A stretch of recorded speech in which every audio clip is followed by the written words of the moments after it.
Project for today is going to be this 97 Polaris Indy 500. As you can see at the beginning of the video, it had been sitting out for a while. It was froze to the ground. I had a heck of a time getting it broke loose, but we managed to get it broke loose without wrecking anything. And I did pop the hood open, and it does look like we have quite a mouse nest in the air box there. This has the 500 liquid cooled motor in it. I do have a rebuild kit for the carburetors. I know the last time this ran, it was flooding really bad and it needed new needles and seats in the carbs. So we're gonna go through those and then just do a general check over on it. I got this in trade for doing some work on a four-wheeler for a customer, and this one does have the reverse, and it had come apart in the chain case and it was all bound up in there, so it would run, but it didn't move at that time. So I tore all that apart and I put some used parts in there that I had and got it going, but that was as far as I ever got. And then we didn't get snow for a couple of years, so then it just sat and ended up getting put outside. As you can see, for the last few months it'd been outside, so we're gonna have to go through. I'm hoping there's not water in here, but there's pretty much like a 99% chance that there's water in here. It doesn't look too bad, but I am gonna siphon that out of there, and then we'll probably end up putting a new fuel line in. It doesn't look bad, but they can come apart on you pretty easily. They can look okay and then just crumble to nothing. And the fuel lines on the actual fuel pump and stuff, they feel okay, so we'll probably leave those alone. But I'll get you set up, and first thing we'll do is get started pulling that air box out of there and evicting those mice out of there. These evolved chassis Polarises, they're not quite as easy to work on as the wedge style. You can take the side panels off, but a lot of times they're just like a grommet the screw goes into, and they can be hard to get out of there, so I'm just going to leave the side panels on. There's a Phillips screw on each side of the air box that we need to pull out. And then we'll have to pull that fuel pump off of there.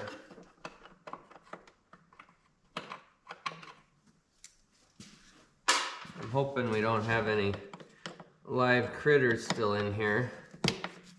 When I was first moving it around, there was mice coming out of it, I could see. The throttle still moves though, so I'm hoping they didn't get down into the carburetors and cause any corrosion or anything. That's one thing to check, is just to hit the throttle and see if you can push it all the way full throttle and it comes back. Like you're looking at a sled that's been sitting for a long time. That'll show you how gummed up the carburetors are right away, because if they're really bad, those slides will be stuck. It can be pretty tough getting those freed up. I've soaked them for a long time before and still ended up wrecking the slides getting them out of there.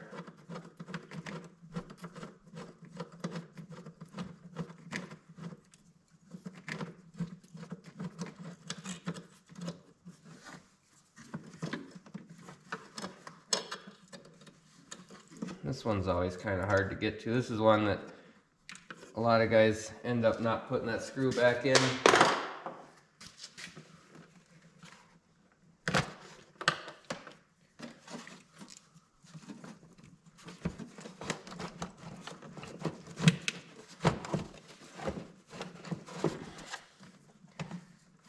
I still got a clip there.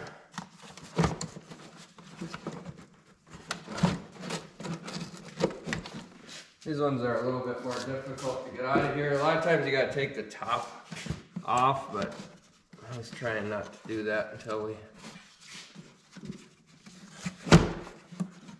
it's kind of stuck in that one carburetor there.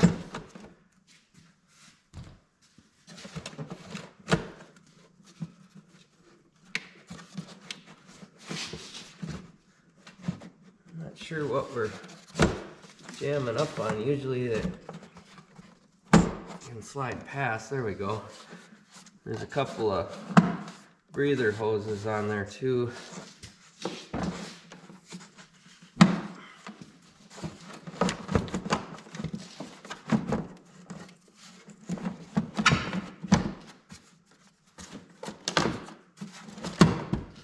There we go.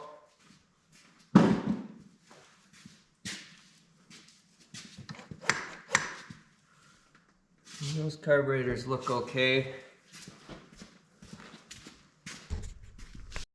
You can see the slides down in there, still shiny. Those will get all corroded from the mice getting in there. If they decide to use that for their bathroom, you'll have corrosion all around this aluminum. I've seen them just completely corrode where it's just busted right off in there. It's so bad.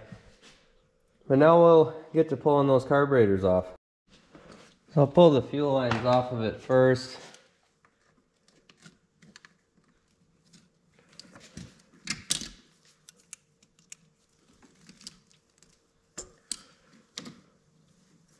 Get that fuel pump out of our way.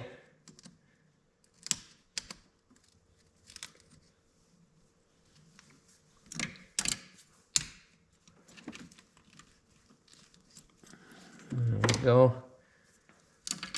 I'm hoping these aren't too bad. I'm pretty sure that I ran non-ethanol fuel in it, so they shouldn't be too bad. So I should be able to just rebuild them without too much cleaning, I'm hoping.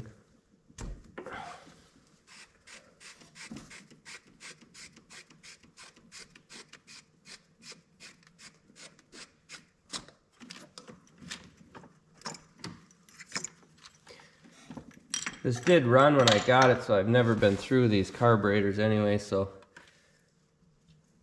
it'll be interesting to see what we find in there.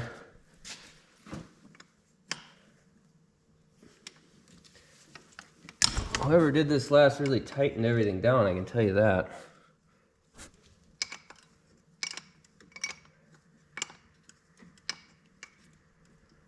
Just taking the choke plungers out now. But this one it's kind of rusted to the cable, so it's not wanting to spin. It's a little bit corroded. Nothing too bad. Let's go to the other side.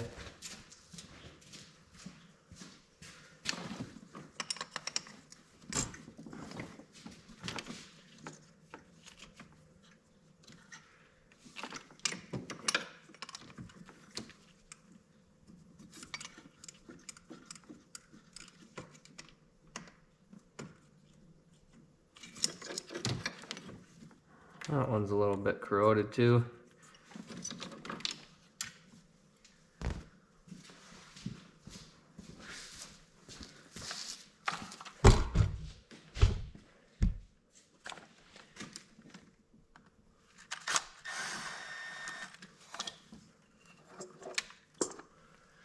There, we got one of them off of there. I'll just pull these little breather lines off. And I'll clean up the outside of the carb before I actually tear into it. I don't like to leave them too dirty on the outside, and then you pull the bowl off, a bunch of junk gets down in there and stuff. So I'll get those cleaned up and that other one off, and then I'll bring you back when we're on the bench working on them. So these fuel lines on the bottom of the floats I'm going to replace. This one's got a rotten spot in it, as you can see right there. I can't even hardly get it off or past the clamp past that spot. I got that off of there. Now we can pull the float bowl on it, see what we're working with.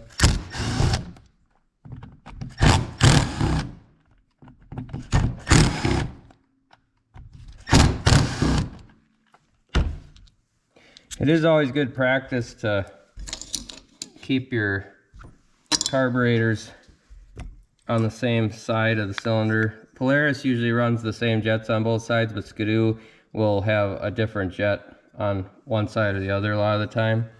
But that's actually looking pretty good. We probably can just rinse that out. And then we'll put our rebuild kit in it. I was gonna test the float or the needle to make sure that was the problem.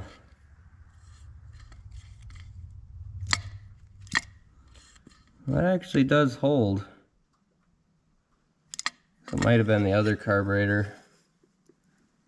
I'll try this one. Unless my chokes were just out of adjustment, but that one holds too. So I'm not sure why it was flooding out so bad. I have seen where this main jet will back out, causing it to flood out really bad, because then you're running all the fuel up. But maybe I won't put the rebuild kit in these then, because it is a fairly expensive kit. I like these all balls rebuild kits. This one is a 135755. Otherwise it's a 75-1809. That's one is for that Indy 500. It comes with the new screws and gaskets and stuff. So a lot of them don't come with the new screws, which I do like that, because a lot of times taking those float bowl screws out, you can end up having a problem with those a lot of the time.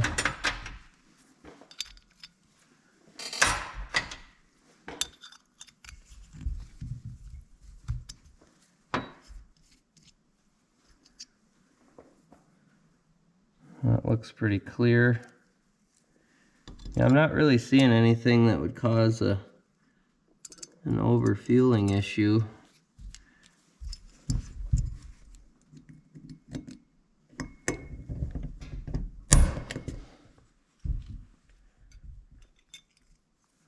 And maybe we'll check that fuel pump just to make sure we don't have a hole in the diaphragm on that. That needle looks fairly new actually, so I might not have needed that rebuild kit. And that's about, you can pull these tubes out if they come, but you really don't have to most of the time, especially when it's not that dirty like this. And then there's a fuel air adjustment. I'll count the turns on that. That was about 1.5 turns that was out.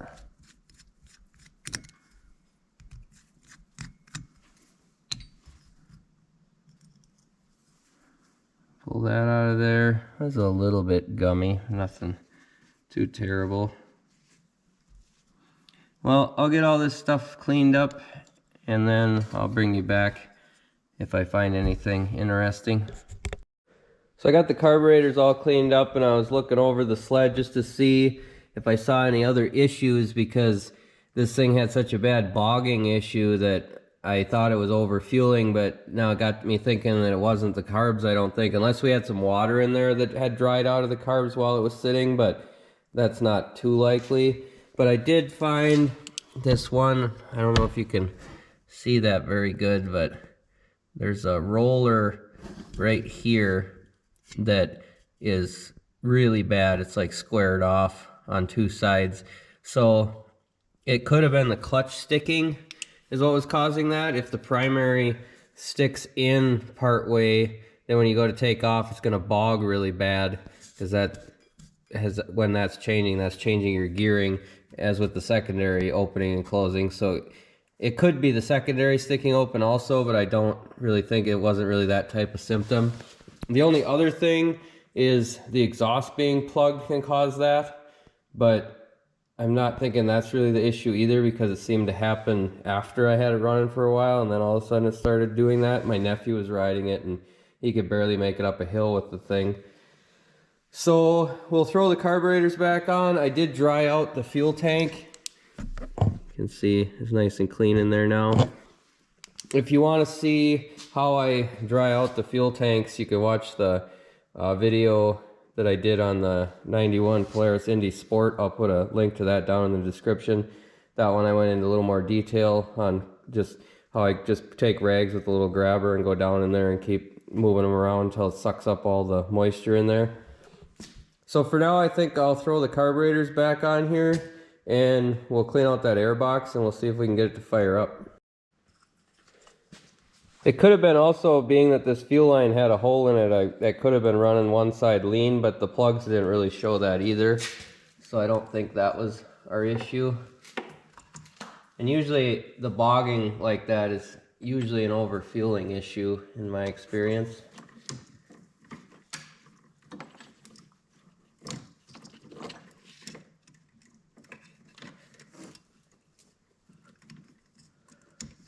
But that primary clutch is probably going to be our biggest issue.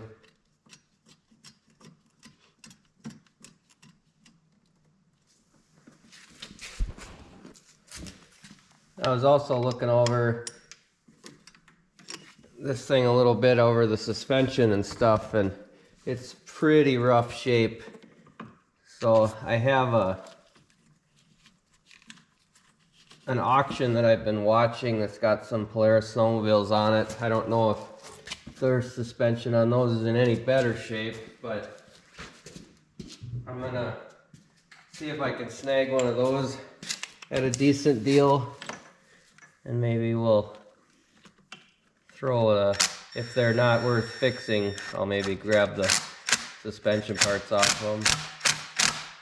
I do have an extra 12. This has the extra 10 suspension.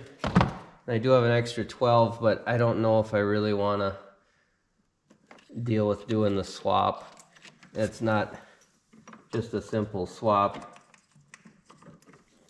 where it bolts to the tunnel. It bolts in different areas, so you have to re-drill the tunnel and everything, and it's kind of a hassle to do. And then the front, you have to change everything out in the front end too. So it looks like we got that carb on there. This little connector there. And then we'll put this carburetor on.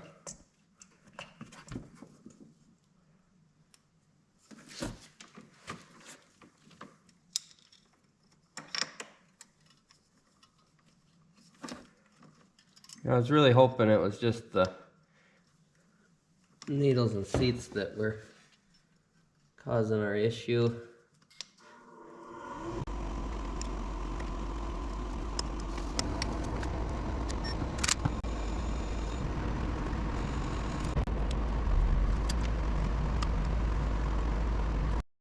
Well, this is the moment I've been putting off. I know that there's gonna be a big mouse nest in here. Well, some of it just came out. It's mostly in the foam actually there. You can see that. This part doesn't look too bad. That's actually kind of shocking. I could see it in through the top. They must have been getting in through the very top. We'll pull this foam out. Let's see. Well, it's not too bad. I'll get the shop back out and clean up some of this stuff, and then we'll throw that back in, and we should be almost ready to try firing it up. Well, I got it cleaned up good enough. There's still little bits of some stuff on there I'll pick off of here. But yeah, looking down through the top, all I could see was a bunch of mouse nest stuff, so I just assumed the whole box would be full. And we were missing some of our clips. That's pretty normal on these things. It seems like they put so many clips on them that they get to be a pain to take off, so nobody puts them all back on. We'll kind of just space them out. There we go. We'll try to slip this back in here. I probably could have left the top off, would have been easier. This slide this in.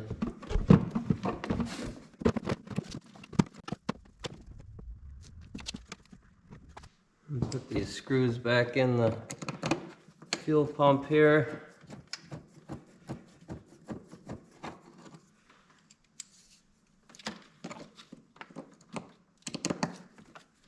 Everything on these Evolve chassis is just a little bit more compact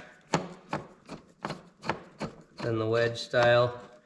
I wasn't a big fan of this style Polaris. They had better suspension than a lot of the wedge style, but they just seem like they got pretty heavy.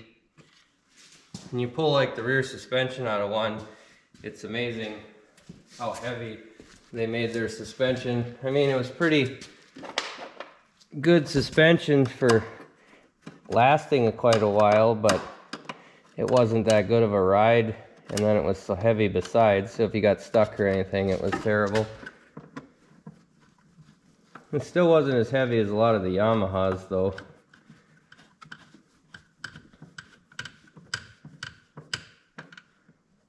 And a lot of the Skidoos of the 90s era were pretty heavy too, especially the early 90s.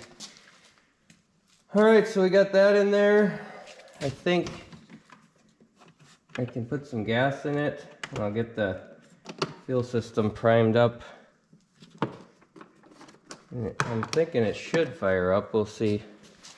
And then I'm kind of going to watch that clutch as it's running. I'm going to leave the guard up, and I'll make sure I put some safety glasses on or something in case some junk flies out of there. But I want to see if it's sticking as it goes in, and if it goes in and then just kind of stays there, we'll know that was part of our issue. And then to prime up the fuel system, you can just pull on them and see if you can get it to fire up, but it takes like, sometimes it can take like 100 pulls to get them primed up when the fuel system's dry. So what I do is I usually just put a rag over the air nozzle, and I'll just blow a little bit of air in there. You don't want to over pressurize it too much, but you can just push a little bit in there enough and let it hold for just a couple seconds, and it'll push fuel. Which reminds me, I need to turn the fuel on. Make sure we got that on. And then I will check to make sure the exhaust isn't plugged too once we get it fired up. Mice like to get in there. So I'll put some gas in it and we'll see if it'll go for us. Alright, we'll give her a few pulls and see if it'll fire up.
Seemed like it's idling too fast, so I'll have to adjust the idle on it a little bit. But I was gonna check the oil. I didn't check the oil on it, and it wasn't smoking very much, so I got a little nervous and shut it off. That was kind of stupid of me not to check, but it does have a half tank of oil in it, so.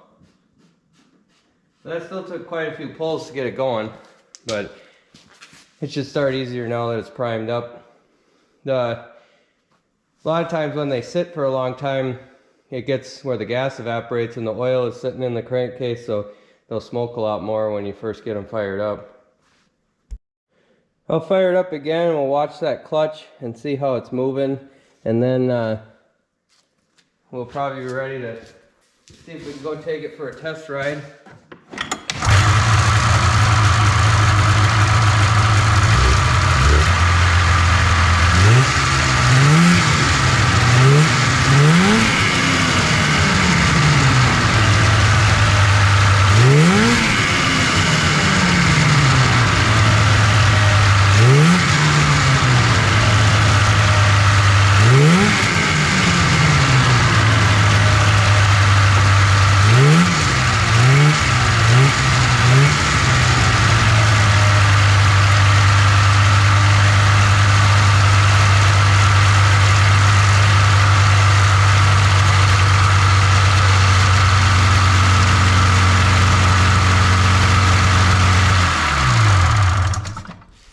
It seemed like it was working okay, but this spark plug boot, you can see how easy or how much that moves around. So I'm thinking that could be a problem too. If that was bouncing up off of there, that's going to cause a intermittent spark issue. So I'll see if I have a new end. This one's a little bit loose too, actually. Maybe I'll just find a couple of them to put on there. There's like a little spring inside there that kind of holds it onto the spark plug. If that gets weak, it's kind of loose. So I'll find probably some used ones of those we'll throw on, and then I'll get it buttoned up and we can bring it outside and take it for a ride. There was one other thing I was going to show you on the rear suspension.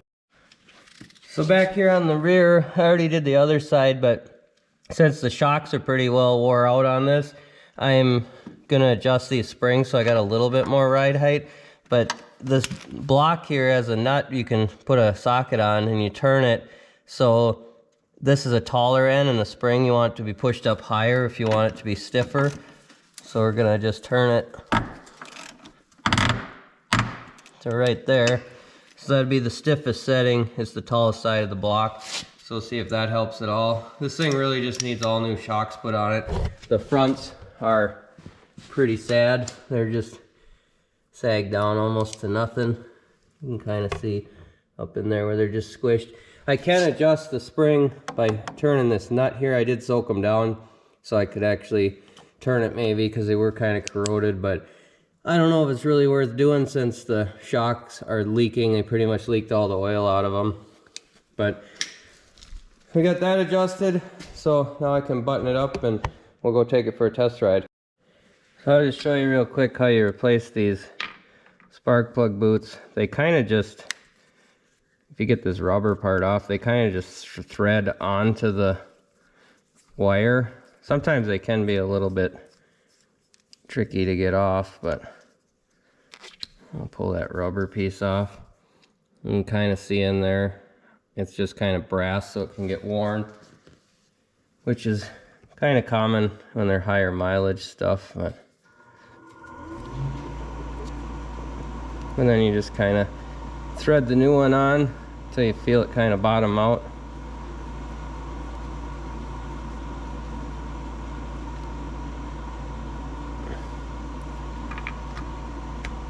That fits a lot tighter. That could have also been part of our bogging issue, I'm hoping.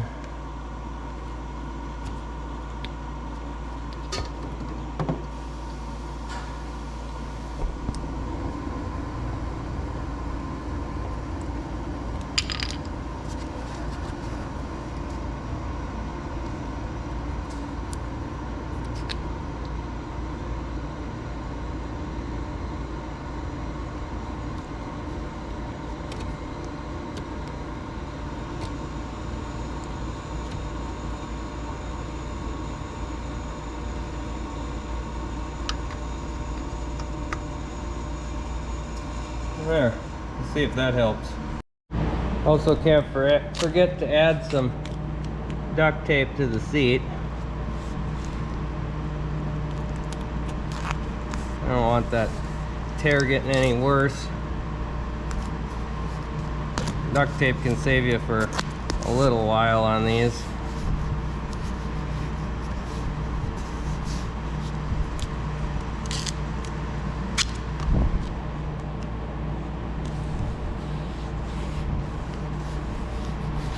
There. Well, I've got it out of the shop and it seems to be running pretty good. It's still idling a little fast. I'll have to adjust that when we bring it back in, but let's go take it for a spin and see what happens.